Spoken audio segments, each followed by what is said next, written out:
Welcome to the Surviving Siblings podcast. I'm your host, Maya Roffler. As a surviving sibling myself, I knew that I wanted to share my story, my brother's story. I lost my brother to a homicide in November 2016, and after going through this experience, I knew that I wanted to share my story and his story. And now it's your turn to share your stories. I am so excited to have another incredible guest here today with me. Her name is Michelle Tobin. Michelle, welcome to the show. Thank you. I'm so glad to be here. I am so excited to have you here. Michelle is an author, social worker, therapist, so many things. And Michelle lost her brother, Patrick, 50 years ago. What a milestone. Michelle, so 50 years ago in 2024, we're coming up on 51. Tell us a little bit about what life was like with you and Patrick and your other surviving siblings. Kind of paint a picture for us, Michelle, so we can understand your dynamics. So in 1974, I was a junior in high school. Oddly, I was at the kind of the top of my game in a way. I was class president, and I was class president sophomore year, class president junior, senior year. And it was the night before Thanksgiving. My brother, Pat, was in the Navy. So the last time I'd seen him was for his birthday, which is March. So I'd seen him in March for his 22nd birthday. But he's 6 years older than I am, always seems like an older brother, no matter how often, no matter how many times I look at his picture, he still seems like the older brother. But he was a bit distant from us. He was 6 years older than I am. You looked at him like he was cool. He was cool. And cool was something back then. And we all wanted to be cool like my brother Pat was.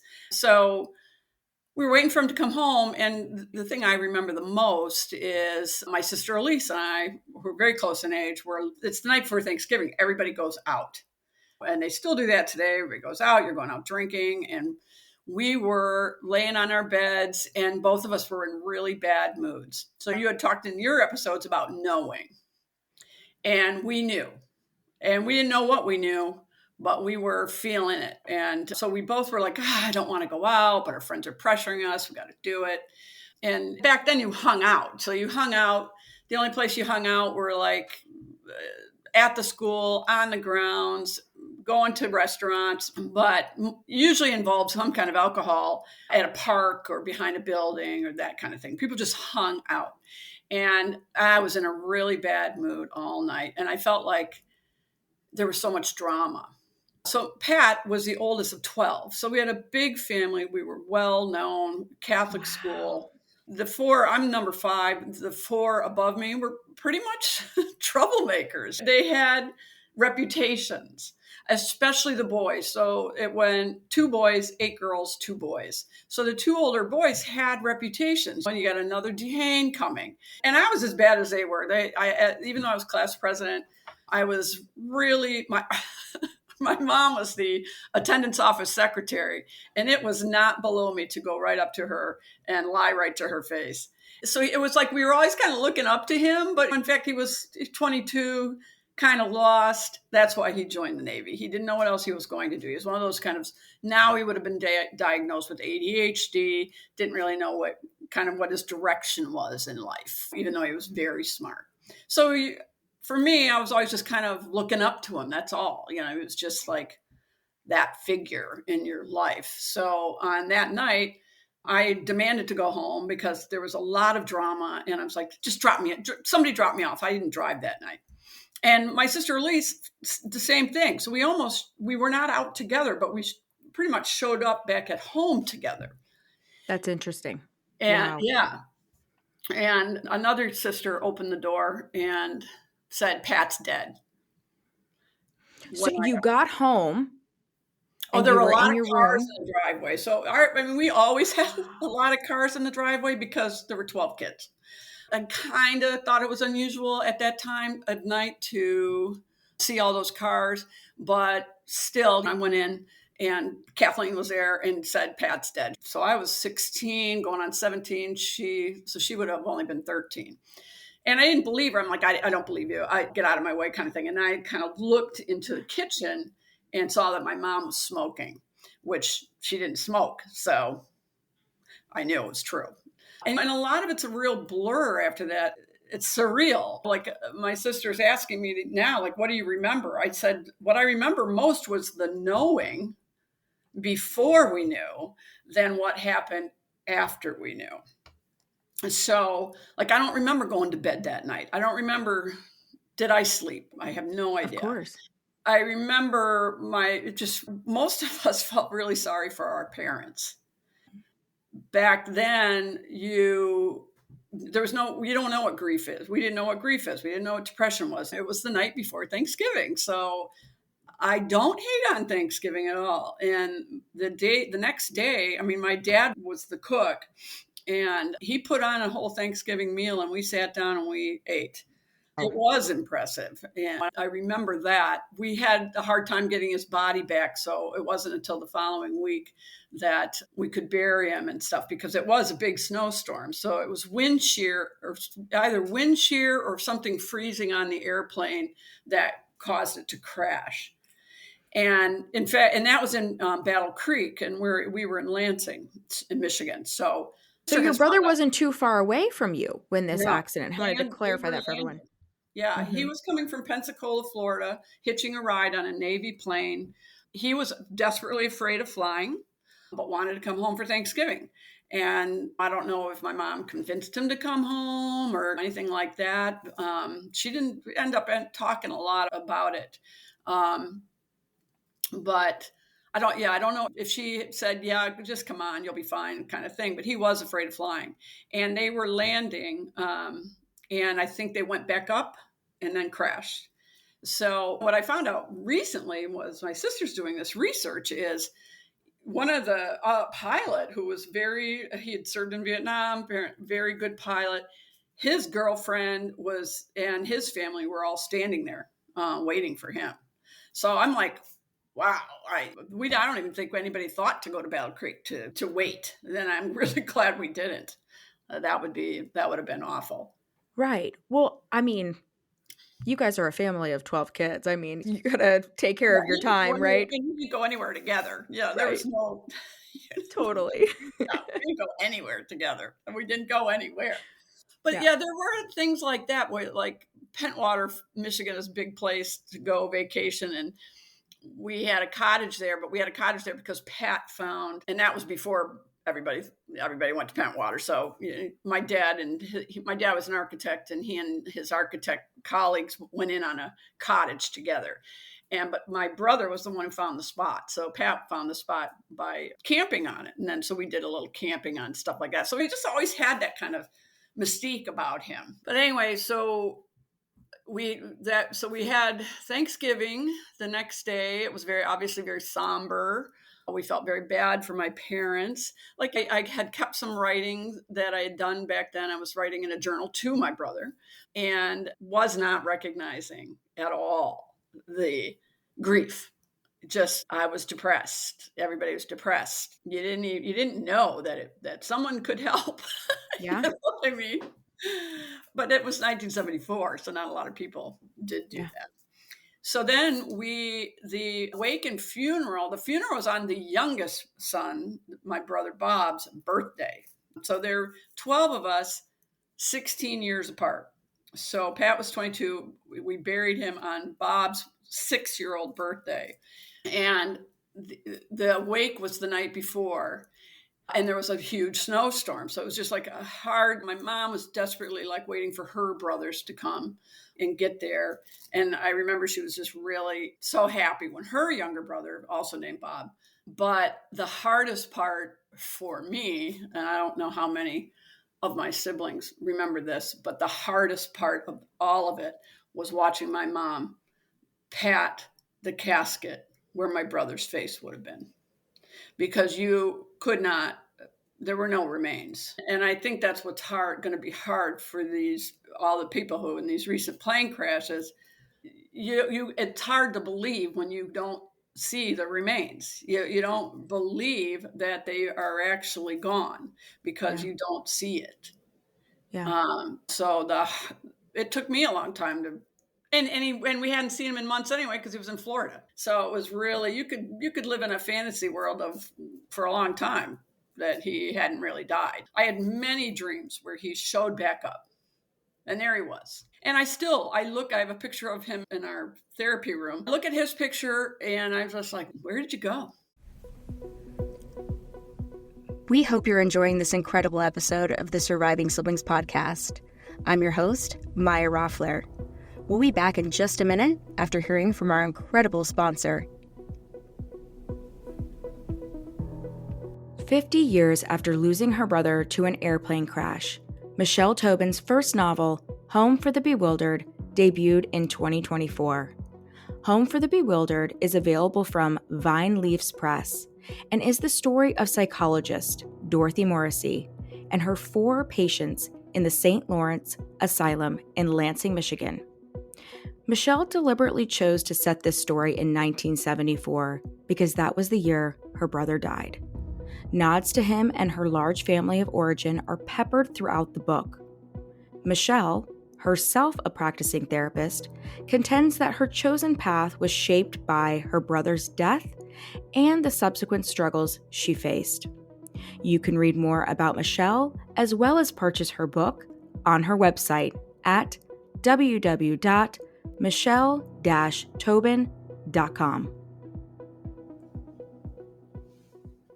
I love that you're bringing this up, Michelle, because this is something we definitely wanted to talk about and having an open and closed casket. So we'll get back to that in just a second. But something I wanted to point out about what you're saying is I often hear from listeners, people in our groups, people that come to our events, they have a similar experience as you, where if they they feel like they're robbed of their closure, or they feel like maybe I can just be a little delusional and think just because I didn't see the body, they're not really dead. And I always like to let people know, like, I didn't experience that because I was in the hospital with my brother. And so I did get to see him die, and that's an experience. But there's all these things that we struggle with after a loss, right? And it doesn't make one worse than the other. It's just things to be highly in tuned and aware of. And so I love that you're talking so openly about this, because I think I would struggle with this too. I'm able to put myself in everyone's shoes, and I haven't been through it, but enough to be like, if I didn't see my brother physically, that would have been a hang up for me for a really long time. And I Yeah. think this is so amazing that you're sharing this with everyone, because I think it's very difficult. So of course you guys had a closed casket. So how did that impact you through your life? Because you're still a child, angsty teenager, but you're still a child losing a sibling, which that also adds additional layers of trauma throughout your life, right? To work through. That Yeah. stays with you. Well, and we didn't know about trauma back then. See, that's the thing. I'm a trauma therapist. I know about trauma now, Yeah. but I did not know about trauma back then. I was on a leadership path. Like I said, I was class president. I was good at math and science. I did not pay attention in English classes. I was desperate to get out of that house and to get out of Lansing. And so Michigan State was in my backyard, but I wasn't going to go to Michigan State. To get out. Again, I grew up in a small town in Lansing, and it's like you didn't know what out was. No one, at least in my life, was saying, "Oh, you should travel. Oh, you could go here. Oh, you could go there."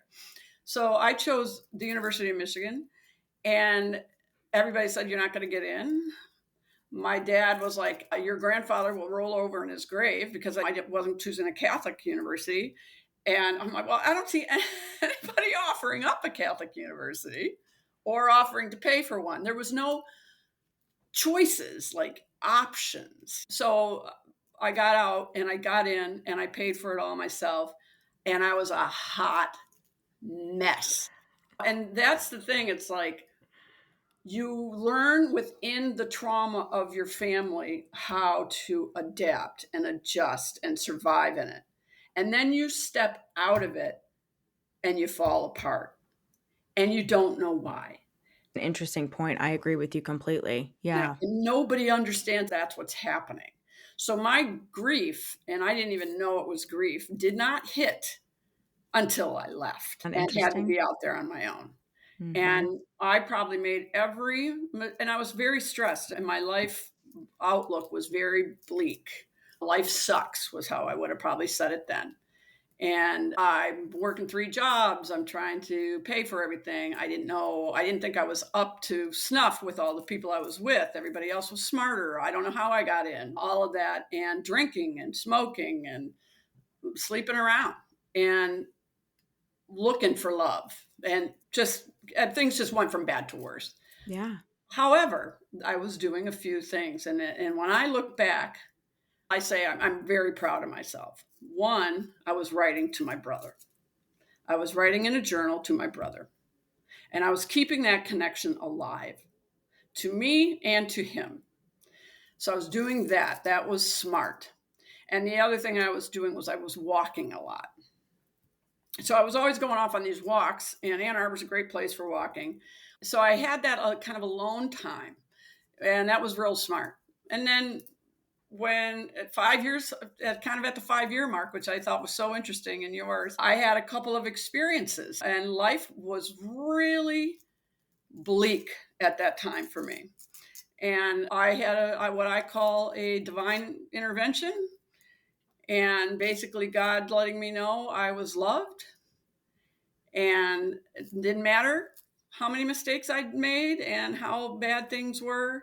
And I quit smoking, and I found a pool, started swimming, and I swam for 40 years up until COVID. Get out of town. That's amazing. So tell us a little bit more about this divine intervention. We've had people from all different walks of life, ages, religious beliefs, but I think all of us believe in something bigger after we've gone through a loss. Tell us a little bit about that, because that sounds like a life-changing moment, and we all It was have those. absolutely life-changing for me. Yeah. Yeah. So my sister Elise went to school with this guy, Ken, and I barely knew him. And this particular day, I was in my apartment. I'd already graduated, but I was completely lost because I thought I was going to die at 22. So I'm getting through college, but with no plan. And I'm And you working so felt this because of Pat. You felt like this is what yeah, happens. this is what you're going to die. You're going to die at 22. That was in my head. Wow. I went to a priest on campus, and he's like, I've lost 5 of my siblings.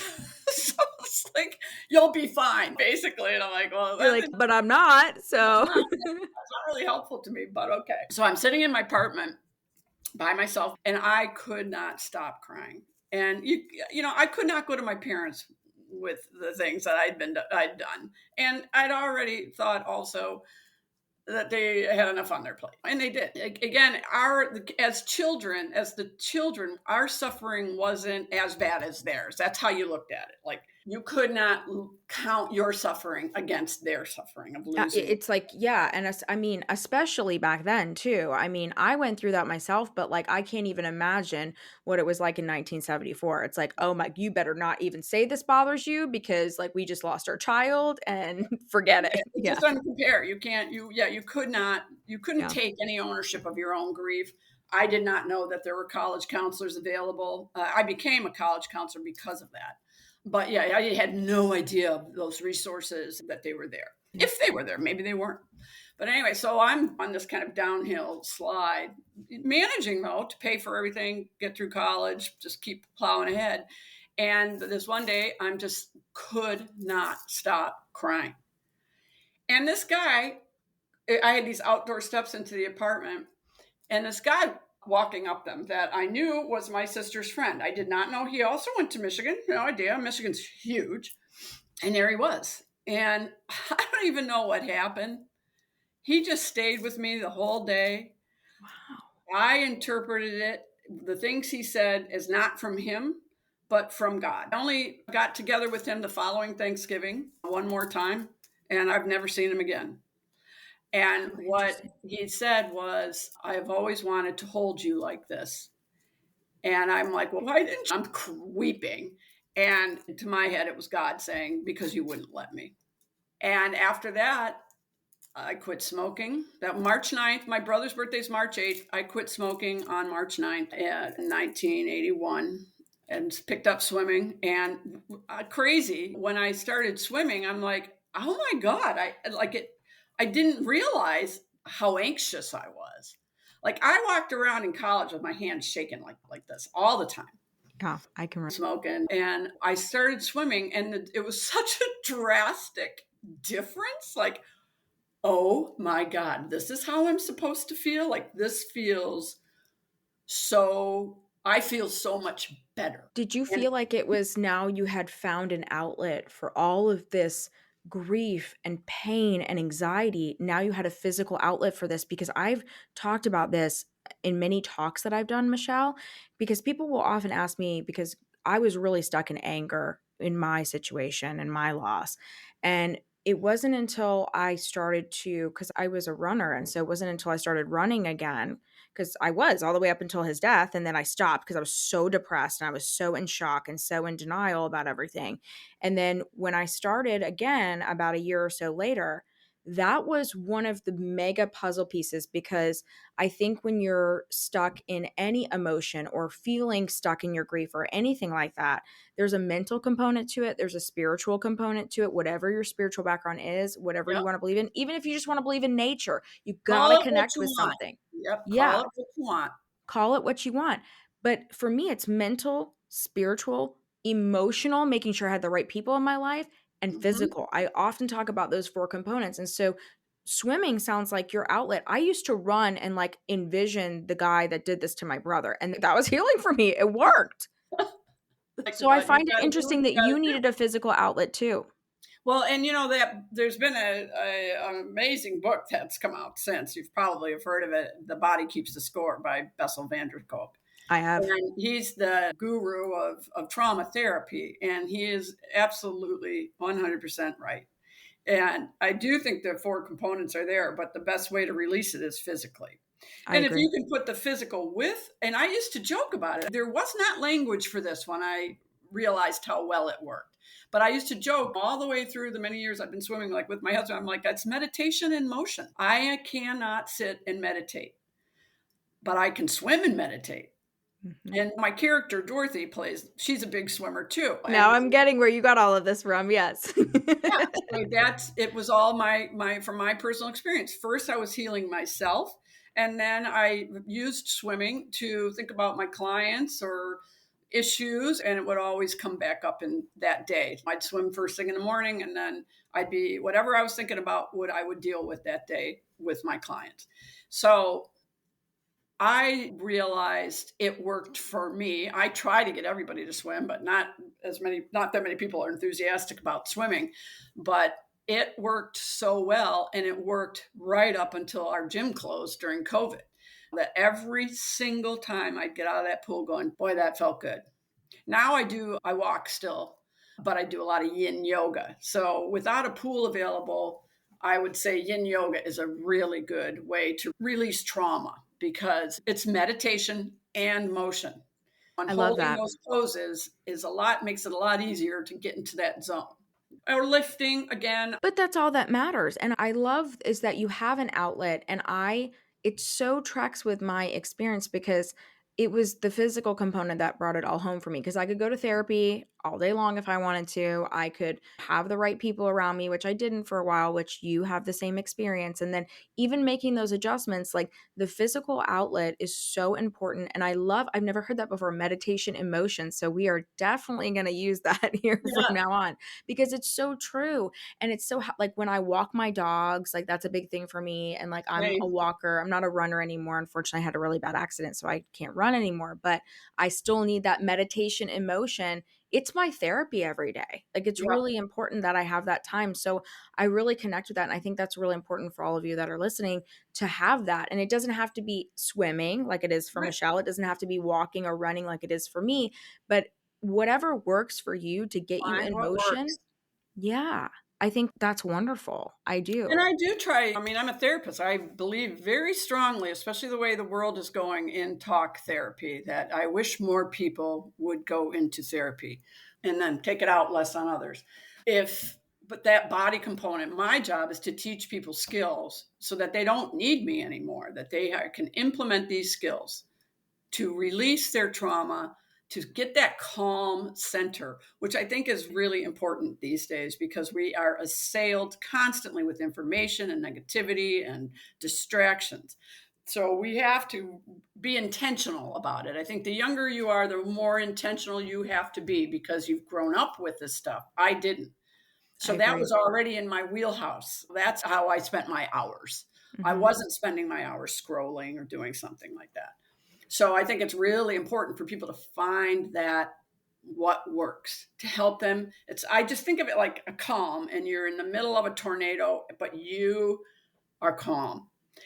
You have to practice. As I tell my clients, it's like it's not just going to show up. It's a practice.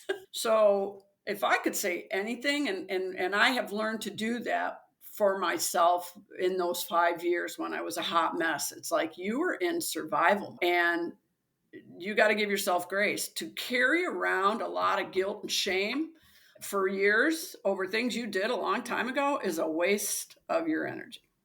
What a gift to give yourself, right? Because I went through it's so interesting that we have this in common, this 5-year mark, and I hope this is helpful for all of you listening, whether it's day 1 for you or it's several years in, because that was a turning point for me, and that's something you and I connected on, Michelle, Yeah. before we hit record, and I always was curious. I'm like, "Why?" And then we met, and you validated that for me. You're like, "Maya, this is a real thing, 5 years." With you being a therapist and social worker and, like, having experience with this, that was so fascinating, and that's what's happened along my journey, and I know that will help happen for all of you as well, just like it happened for Michelle, because we do get validated along our journey. And I love your message because we say this a lot too, like to give yourself grace, because I think there's such a hurry up and get over it Yes. mindset with our culture. And the reality is, I mean, you're here 50 years later and we're having a conversation about Patrick. It's with you for life. It's how you move through it. To your point, like you found swimming, you found forgiveness for yourself, you gave yourself grace. Like these are all really great tools to put in your belts if you are feeling stuck in your grief journey or feeling, I mean, I was very self-loathing for a while and Oh, just yeah. different things, right? So I think these tools propel you forward, but it's also okay if you grieve this for life, but we have to live. That's a part of it as well. Yes, and you want to be kind to yourself. I mean, that self care is no joke. You can't do anything for anyone. And self love is no joke. You have to value yourself. And when I took those steps, that's what I'm proud of that I chose. Yeah, I had tons of self loathing, and yet I chose to value myself Mhm. and do those. And then, oh, this works. Oh, okay. And then you just, that builds. I went from somebody who thought my outlook was life is hard to I'm a very hopeful person and I consider myself a purveyor of hope to my clients even when I'm not feeling it. So I do think that you got to start with yourself and you've got to do those things that tell you that you value yourself. I was not good at self-care either and when going through this, and I just thought if I made it to the next day, that was good enough, and you know what? Sometimes that is good enough, but, I think there's just so many great points here, Michelle. I wanna go back for a second, though, and then we're gonna go forward. So, I wanna go back to the funeral, and I wanna make sure we make this point, especially with all of now have more than one plane crash that has happened recently, which is so interesting in our timing of recording this episode, but that's how life works, right? So, Mhm. you had mentioned earlier the difference in having an open and closed casket, and after you've been through this specific type of tragedy, after losing a loved one to a plane crash, and for reasons that you and I know, like the casket was obviously closed, and you have that moment in your mind, your heart, your soul of your mom putting her hand over where his head would have been.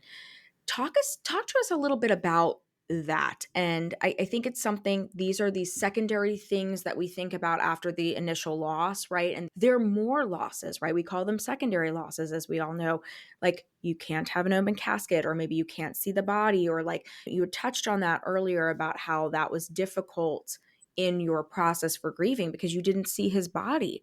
But talk to us a little bit about that point because I know that's important to you and it's something that unfortunately these poor families are going to have to to Yeah, I deal mean, with. I was really probably focused and zoomed in on my parents and my mom in particular. My dad was kind of doing the public face. He was better at that. She was more introverted and just feeling so sorry for them. My parents were actually really good people, and they both had terrible parents as far as I'm concerned. Yeah. And my mom had a sibling loss. Her sister died of scarlet fever when my mother was 3. And her mother, my grandmother, was not a happy person. And so at the funeral, and she acted up.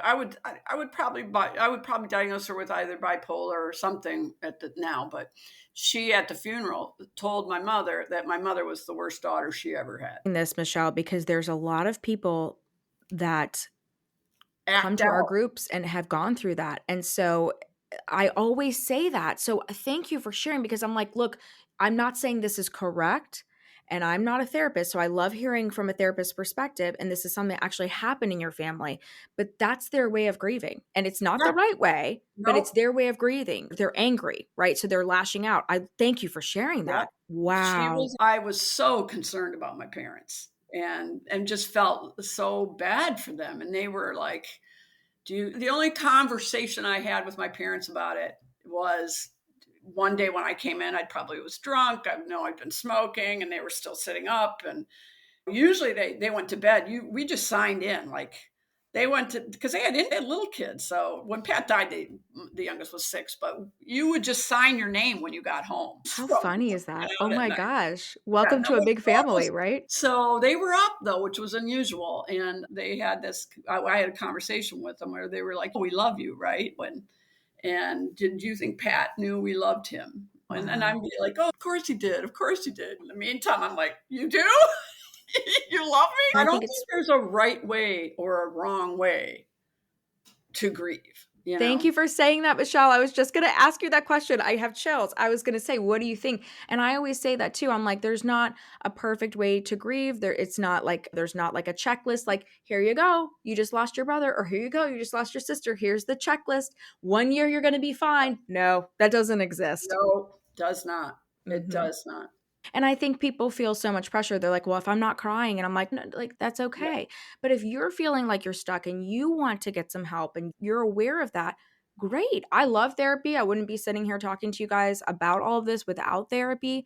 I love what we talked about with the physical outlet. I appreciate a spiritual outlet. I also appreciate the emotional. I just think all of that is so important. But like, it's not all going to happen day one, right? This And is going don't to be let an people push evolution. you into thinking you need to, because our culture is built around, yeah, let's get back to it. Okay, 6 weeks. No, don't So let well said. people push you into their timeline or what they're comfortable with. Find the people who are supportive you can lean into, who are comfortable with death. And usually that's somebody who's been through it. Yeah.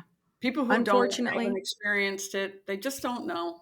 yeah, It's no fault of their own. Everybody will deal with it at some point. yeah, But you need to find those people who can sit with you, who can talk with you about it and not cringe. Just the ones that are comfortable. That's all I can think. But therapy, absolutely go to therapy if you can.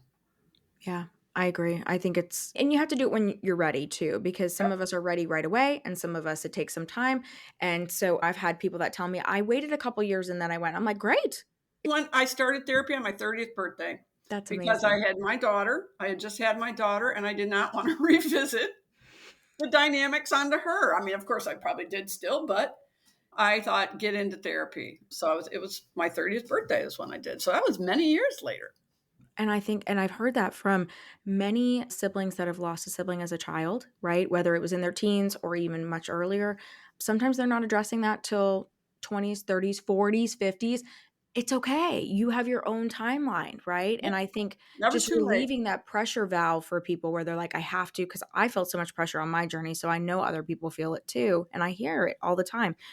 So, Michelle, let me ask you this, and then I want to talk about what inspired your book 50 years later, which is so cool. And I want to get into that. But one last question for you as far as advice that you have. So, experiencing that and seeing your mom with the casket, and then also knowing that you weren't going to see Pat, what's some advice that you could give for people, especially folks that, I mean, there's a lot of you guys that don't get to see your sibling, right? Because of the circumstances of the death. So this is actually really applicable to a lot of you that listen to the show, but also the folks that have just lost someone in these plane crashes, right? Because they're not going to see the physical body, or there's that chance that they might not get the remains. There's so many what ifs happening right now, which I'm sure you guys went through in your experience too. What's some advice you can give them on that, with having the closed casket versus the open? And just, there's so much that comes up with this question. I'd love for you to address that for them. There's so much, and it's almost just like everything we've already said. You have to be your own care. You have to protect your space and your energy. So I think, like when you told that guy to get out of the hospital, Mhm. you trust your own instincts, trust the energy that's coming off of people, especially with something tragic like a plane crash or a murder or something where there are going to be gawkers, let's say. Yeah, You trust your reactions, your gut instinct. Lean into the people that are being supportive. They're actually being supportive of you, who are doing for you. There is no right way. I don't know that closed or open casket. I don't think it matters. You do whatever is comfortable for you and your family, and shut down the naysayers. It's like, unless they're going through it, they don't really have much right to speak on it. So I think in that immediate thing, you have to do that. So you set your boundaries and you allow for your boundaries. And the people who really love you will accept that, I agree. and they'll try again. A friend of mine's, her sister's dying now, and I had reached out to her because I hadn't heard anything, and she texted back and said, I just got done telling my son how supportive you've been. She's not doing well. We're on our way back to Chicago. And I said, then you call me when you're ready. Because she would have called if she was ready to Yeah. talk. So you call me when you're ready. I will definitely be here. So it's like you lean into the people who are actually helpful to you. And it's all the things we've said. Then you find your reaches for health. Forgive yourself when you're not handling things perfectly. There's no perfect way to handle anything. Give yourself grace in terms of how it's going. If you want to lay in bed one day, lay in bed one day. If you want to go for a swim, go for a swim. There's just, if you need to talk to somebody, find someone to talk to. Yeah. It's like, do what works for you and trust it. So we're so taught not to trust ourselves. We need to learn how to trust ourselves. I love that advice. I know. Through my grief journey, I learned I trust myself 150% now. I didn't trust myself, and that was silly because we know what we need. We just need to turn inside. So I think that is incredible advice, Michelle. Let me ask you this just quick follow up, and then we're going to get into your book. So, what what advice could you give to these people that have lost, you guys listening, that have lost a sibling and they don't get to say goodbye to the physical body? That's a hang up, and that's a question I get from a lot of people, and you have that experience. How are you able, I don't think we really move on, but we can move forward, right? I always say that.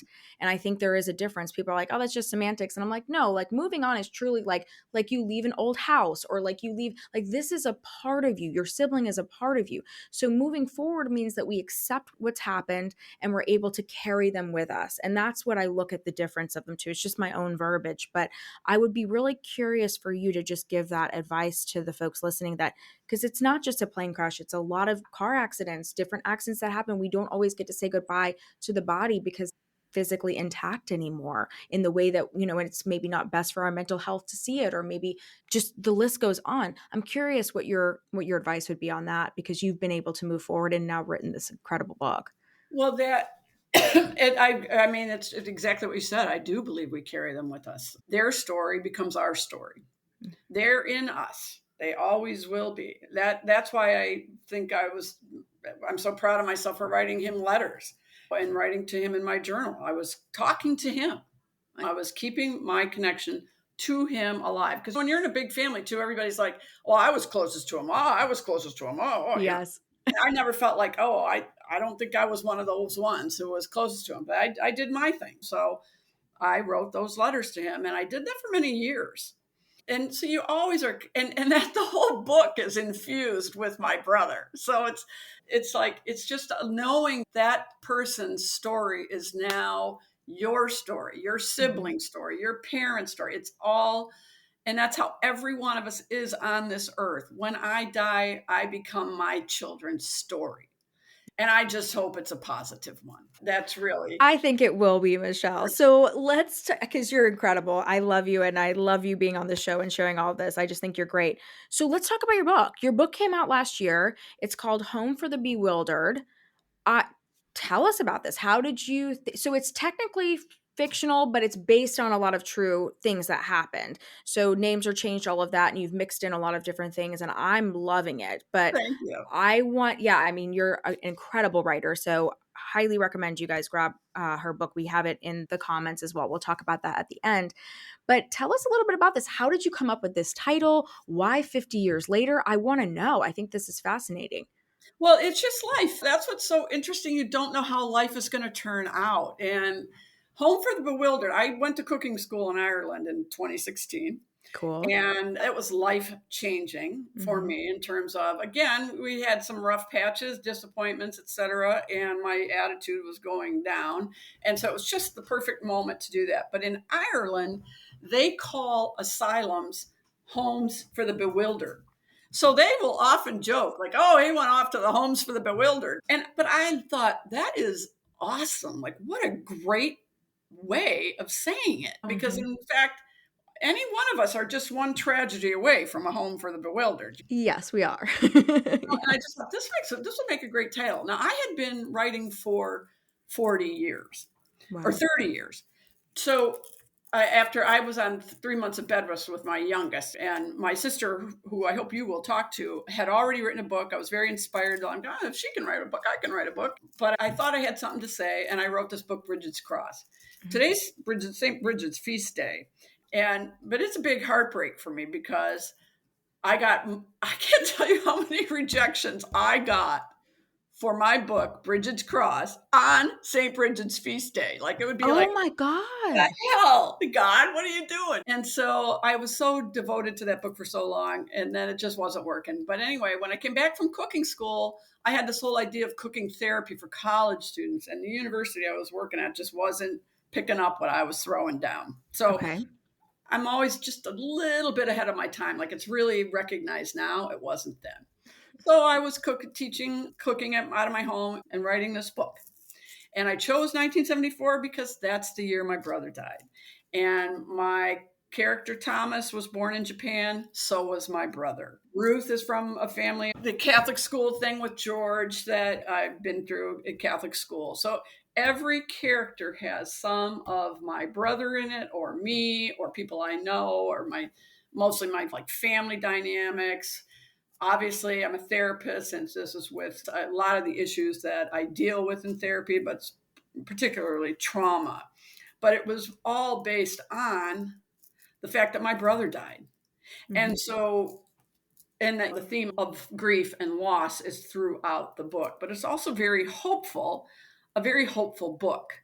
I mean, Dorothy says, and I think it's really true when you're, especially if you're in a catastrophic loss right now, to know what Dorothy says to George. And you may not be there in the book yet, but she says to him, George, if your life can be ruined suddenly, why can't it be saved suddenly?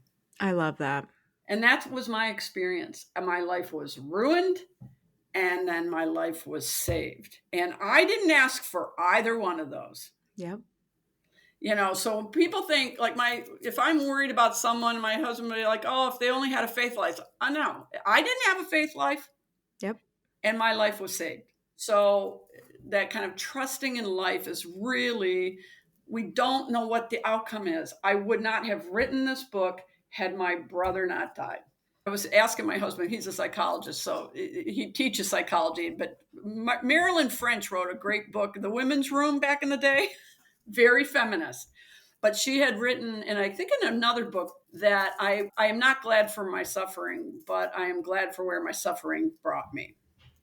And I think that's true. I agree with that 100%. And I can sit here 8 years later and feel that way now. It doesn't make it easier, but it definitely We still is. wouldn't choose it. We would Right. not choose it. Right. But what a great like quote and what a great phrase for that, because it's like, yeah, I connect with that so much. Yeah. And we just don't know. We Mhm. don't know where life is headed. We don't know what we're going to make of it. And I don't know if I would have even gone to college had Pat not died. Yeah. I don't know. That's the thing. It's like, so what you have to deal with is what is. Mhm. And so that's a lot of what the book is about. So it's not really, I got a lot of our family in there and just so many hints. I love so many hints for people in Lansing. What do they call them? Easter eggs, I think. I didn't even know Yes. that. But just these little hints that if you knew him or you knew us or my people I went to school with, that were all based on that. In like 1974, I only based it because that's when he died. But how it worked for me and choosing Dorothy as the psychologist, because that was the first year women were able to get a mortgage themselves and their own credit cards. That's right. So there was a lot going on then Mhm. that worked. Like with George, on the synchronicity of things, like George pleaded guilty by reason of insanity or not Mhm. guilty by reason of insanity.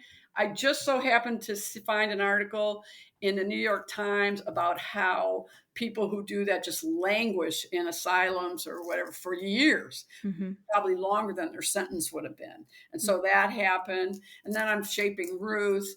And I always had Ruth as one of 12, like myself. And the whole grocery store thing with Ruth, my mom used to do that. So I would go to the grocery store with my mother. She would go around once, fill up a cart, leave me standing there with it, and then she'd go around again and fill up another cart. Well, for a family of 12, I can understand that. So if you guys have not read the book yet, these are the characters in the book that Michelle has shaped based on her personal experiences. So, Michelle, what would you say is the theme for this book? Like coming out of this book and like what is the overall theme? I know there's a lot of grief, there's mental health, there's also times changing, right? In 1974 with the things that we've mentioned, but what would you say is kind of the overall feeling and theme and how you want someone to feel after they complete that book?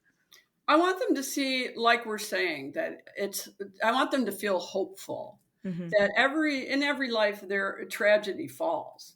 And the hardest part for me for trauma is what people do to each other and the pain we cause in other people's lives. And so you have your trauma. You can't help what happened to you. What you can help is how you manage it going forward.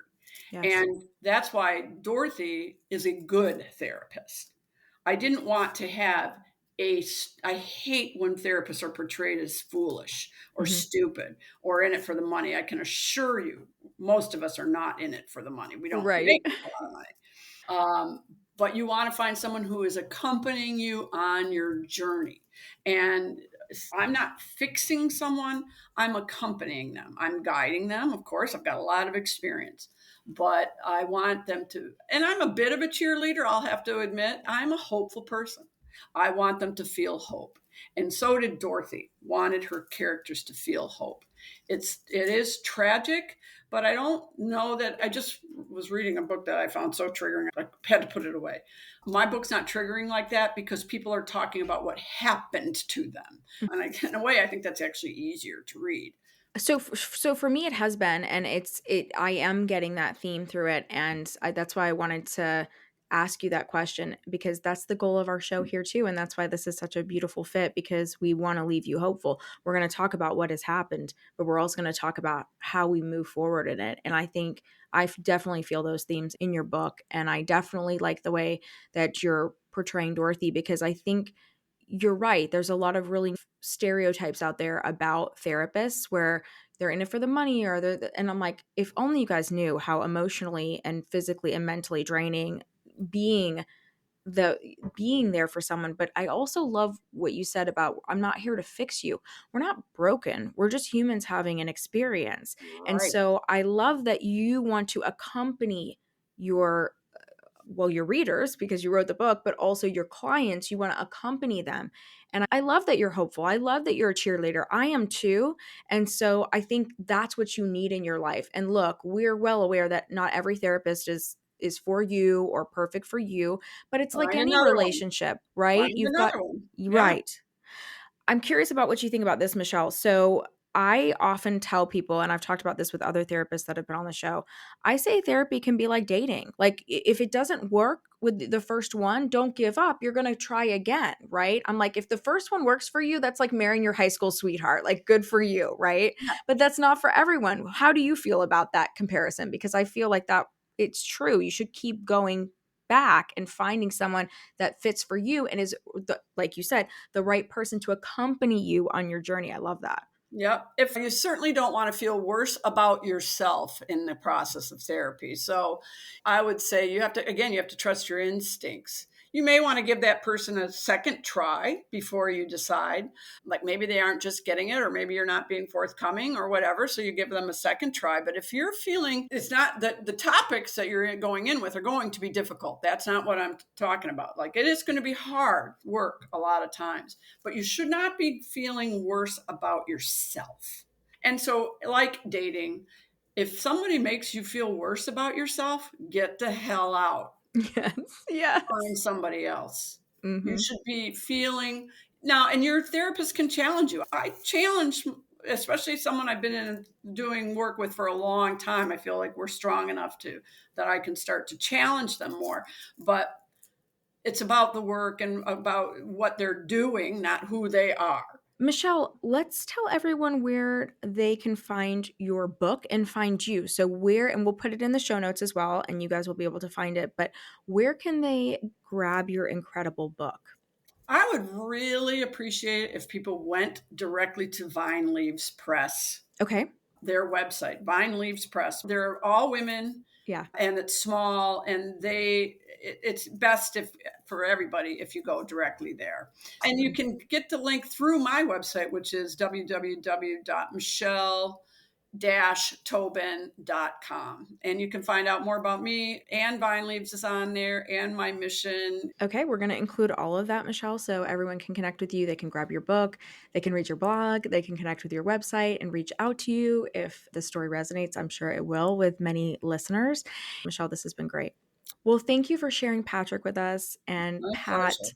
and sharing your insights, because it's just interesting how this worked, how you and I connected. And then unfortunately, these tragic plane crashes have happened this Yes. January. We're in 2025 if you guys are listening at another time. And so it's interesting how we connect with people at certain times. So Yes. Michelle, thank you. I know, 50 years later, it still impacts you. So our thoughts are definitely with those families. So thank you again, Michelle, for being here today with us. Thank you so much for listening to the Surviving Siblings podcast. If you enjoyed this episode as much as I did creating it for you, then share it on your chosen social media platform. And don't forget to tag us at Surviving Siblings Podcast so that more surviving siblings can find us. Remember to rate, review, and subscribe to the podcast. And don't forget to follow us on all social media platforms. We're on Instagram, Twitter, and TikTok at Surviving Siblings Podcast. All links can be found in the show notes, so be sure to check those out too. Thank you again for the support. Until the next episode, keep on surviving, my surviving siblings.